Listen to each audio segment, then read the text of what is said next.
So, good morning, class. For today, we will going to discuss another theory, which is the participatory culture.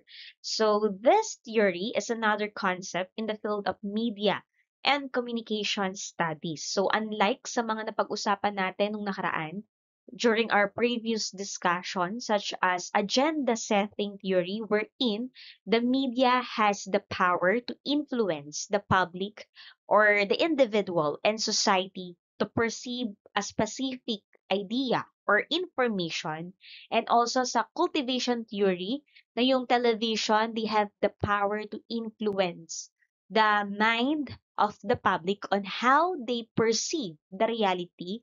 Dito sa participatory culture, from the word itself na participatory, ibig sabihin merong implication yung individual sa pag-i-spread ng mga information. So, papaano? Yung mga tao inside the society is they can create content. So, they are not just to consume a media, but also they have the power to actively engage, create, and share media contents inside the society. Saan nga ba nagsimula itong participatory culture theory na ito? So, it was first introduced by Henry Jenkins noong 2006 sa kanyang libro na Confronting the Challenges of Participatory Culture, Media Education for the 21st Century. So, dati kasi, noong 1960s, yung mga media content is most likely ay ginagawa lang ng mga professionals, which is sila yung mga expert with regards to a field. So, tayong mga tao or individual is consumers lang tayo no kung ano yung pinoproduce ng mga media organizations or outlets na to. So, yung mga contents nila is kadalasan na disseminate lang sa pamagitan ng mga television, printed media such as newspapers or magazines. Pero today, sa panahon natin ngayon is nagkaroon na tayo ng laya. Like, for example, yung mga individual sa society is hindi lang tayo consumers ng kung ano yung napapanood natin sa television or kung ano yung nababasa natin sa mga dyaryo or digital magazines. So, tayo is meron tayong bahagi kung papaano tayo mag-disseminate ng information inside our society. So, hindi lang tayo limited kung papaano magbasa, makinig sa mga media na ito. Pero, tayo is meron din tayong kakayanan na makapag-produce ng mga materials in order for us to express ourselves, to express our opinions regarding sa kung ano yung mga nakikita natin or na-observe natin inside the society.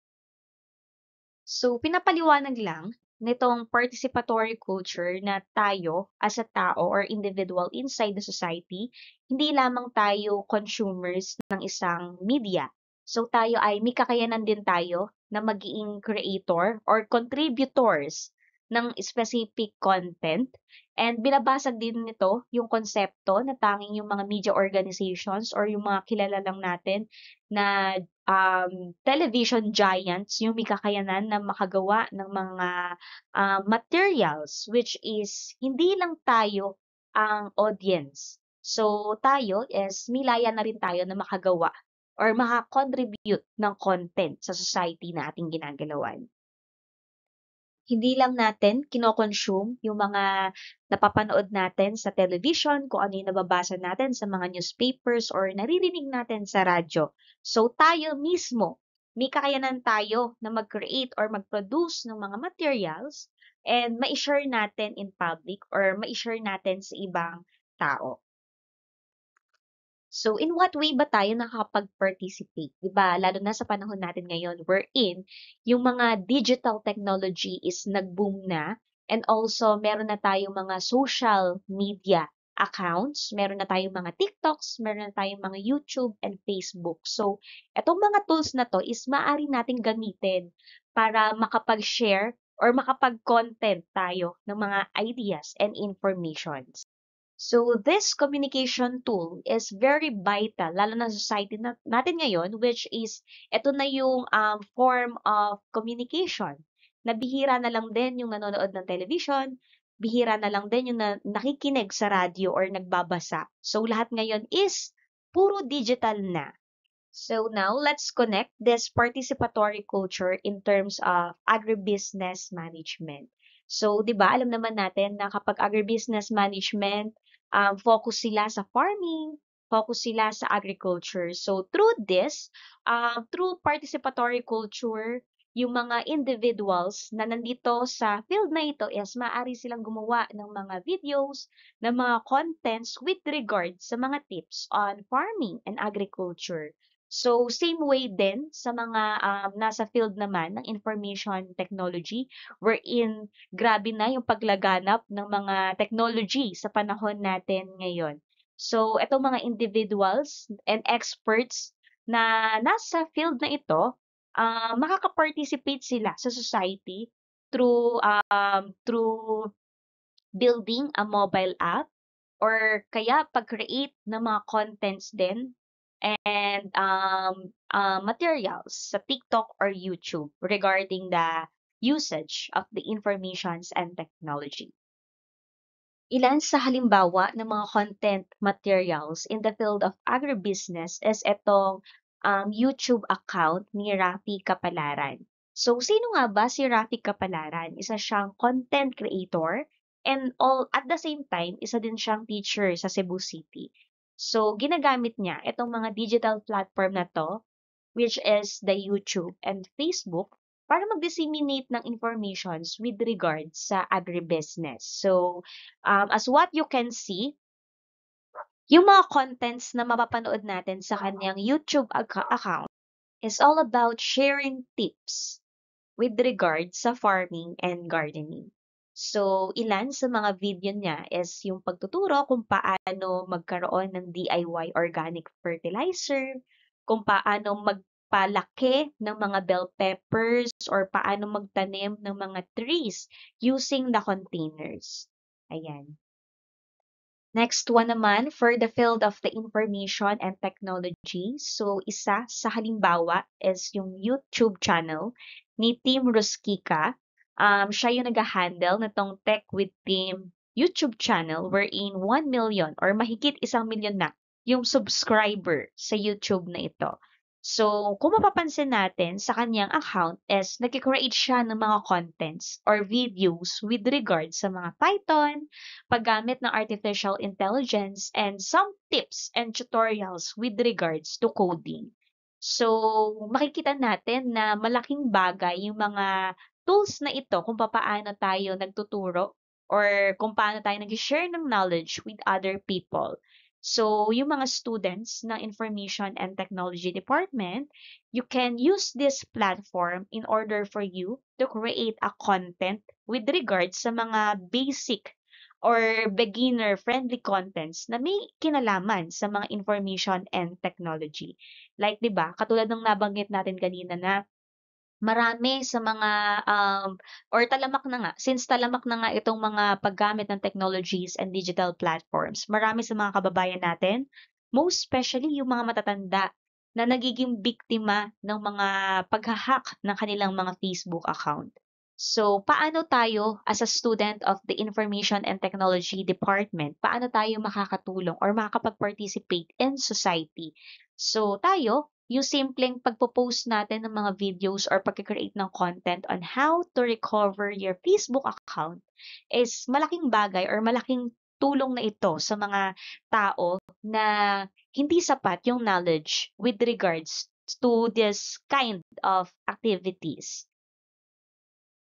In participatory culture, binabanggit na tayo as an individual is hindi lamang tayo consumer ng mga media and tayo din is contributor ng mga media na to. So, paano nga ba tayo makapag-contribute or makakapag-participate in this setup? So, simple lang, sa pamamagitan ng simpleng pagpo-post natin sa mga social media, pakikialam natin sa mga trends, sa mga pop culture na meron tayo, ang pakikibahagi natin sa mga songs na lumalaganap inside our society, and also paggamit nitong mga social media accounts or mga platforms na ito in order for us to disseminate the informations and even nga kahit sa simpleng pagmamash up ng mga memes, pagbabago ng mga like for example, 'di ba? Usong-uso to ngayon na yung mga OPM songs, ginagawan siya ng panibagong twist, ginagawan siya ng panibagong cover, which is nagkakaroon ng mas better version or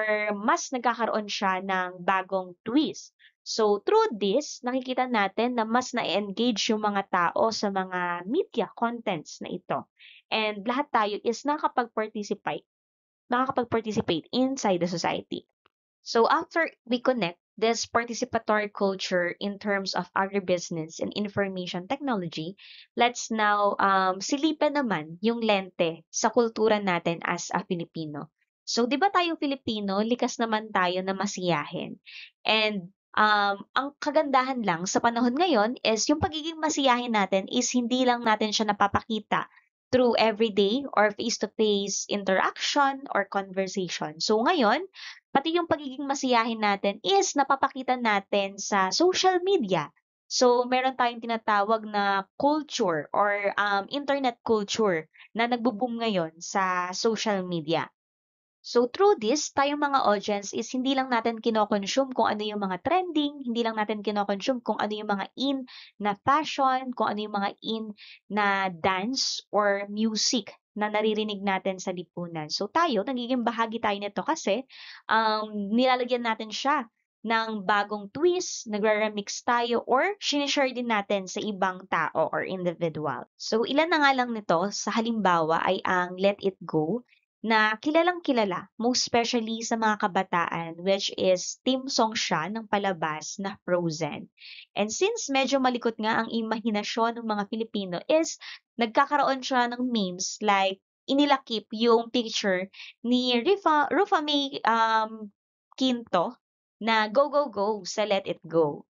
So another example is etong kanta ni Taylor Swift, which is later on nilagyan ng remix na kanta naman ni Vice Ganda, which is the Whoops Kiri Whoops. So dito mapapansin natin na nagiging participative yung individuals inside the society because nilalagyan nila ng mga twist and humor kung ano man yung mga nako-consume nila sa media. So, ibig sabihin, hindi lang natin siya kino-consume, hindi lang natin siya basta nire-receive or tinitake.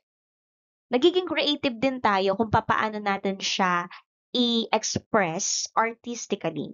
So, yung mga bagay na ito is nag-trend in terms of online platforms like TikTok and Facebook. So, maipapakita lang nito na yung mga memes na to, etong mga nag-viral na to, this is not just an entertainment. So, bahagi ito ng culture natin and pagkakakilanlan natin as a Filipino na tayo is talagang sadya tayo na masiyahin. And this is our way to express ourselves and i-share kung ano yung cultural identity natin. Hindi lang through everyday interaction, face-to-face conversation, but also sa pamagitan din ng social media. So, paano nga ba natin mako-connect itong participatory culture and pop culture studies? So, sinasabi na tayong mga tao, we can freely express ourselves maaring in a form of short video, in a way na how we share memes or mag-participate sa mga trend na ito using the TikTok, YouTube, Facebook, and other digital platforms. So, this is a win-win situation. Hindi lang natin na-express yung sarili natin using these tools, but at the same time, like yung mga content creators, di ba, na masaya na sila sa ginagawa nila, masaya na sila sa ginagawa nilang contents on how they disseminate the information on social media, and at the same time is na mamonetize pa yung mga contents na meron sila. So next one, yung pop culture and yung mga trending natin ngayon is hindi lamang natin siya nasi-share during the face-to-face interaction, but also napapakita din natin siya sa pamamagitan ng online. So offline and offline, nakikita and na i-share natin yung culture natin as a Filipino. And it is a big way para makapag-connect tayo with other people in our society. So, in participatory culture, sinasabi na hindi lang yung mga media giants, hindi lang din yung mga influencers ang may kakayanan to raise awareness with other people. So, tayo, na mga participants or individual as part of the society is maari din nating gamitin yung mga tools natin, yung voice natin to raise awareness with other people as well. So, through using the social media, the digital platforms is maaari tayong magkaroon ng mga advocacy, mag-create ng mga contents, and gamitin natin to as tool for development and catalyst for change. Lalo na ngayon, maraming mga kabataan ang nai-involve sa ganito, di ba? Na gumagawa sila ng contents with regards sa mga mental health, sa mga social issues. Kung kilala nyo yung your millennial psychologist, Income Magnaye, Coach Laika, na ginagamit nila yung mga digital platforms na ito in order to help the other people in society. So, due to participation or participatory culture is hindi tayo limitado lamang sa isang place. Yung mga efforts natin, yung pag-create natin ng mga materials is not just limited in the Philippines, but we can also spread information to other countries as well. Same way with the other countries wherein yung culture nila is mas madali na lang din na ma-disseminate or mapalaganap sa Pilipinas. So that is how the globalization works. And kung paano yung mga digital technologies and platforms na ito is nakakatulong kung paano natin mapapalaganap yung culture natin and yung pop culture such as the trends in society. Naman natin mako-connect itong participatory culture and Philippine pop culture. So first, individuals, hindi lang tayo passive viewer ng mga media contents na ito. So tayo ay may tuturing din na creators. So through producing films or through producing memes, videos, vlogs, and such, malaya tayo na express yung humor natin, yung opinions natin, and creativity natin. So next, with the help of the participatory culture, mas nagiging madali sa atin kung paano magpalaganap ng mga advocacies and also to inspire the other Filipino, especially the youths, on our advocacies and encourage them na maging involved sa mga usaping panlipunan and to have awareness kung ano yung mga kaganapan inside our society. And lastly, syempre, nagkaroon na tayo ng subculture ngayon kung saan meron ng mga hobbies which is the mga fans wherein kadalasan sa kanila, 'di ba, kapag nag-birthday yung kanilang mga K-pop idol, is nag-celebrate sila ng event. So nagkakaroon ng isang fan community inside our society wherein nagkakaroon sila ng social collaboration offline man or online. So to wrap it up, some of the important points in this participatory culture is that tayong mga tao is meron tayong kakayanan to create and not just to consume the informations na meron sa society. Pangalawa, the participants on the society, which is tayo or ang bawat isa sa atin, is we can work together to spread relevant informations and culture sa loob ng ating lipunan. And lastly, through participatory culture is makikita natin kung paano yung mga participation natin in terms of trends and cultural practices na meron tayo. Before we end this presentation, let me share the quotation from Conrado de Quiros na sinasabi niya na truly the Filipino rises to his finest self during trying times. And the more trying the times, the finer the rising. Or it is in times of disaster that the Filipino ceases to be a disaster, thinking of others first before self. So, Thank you, class, for listening. This ends our lesson with regards to participatory culture and see each other next meeting.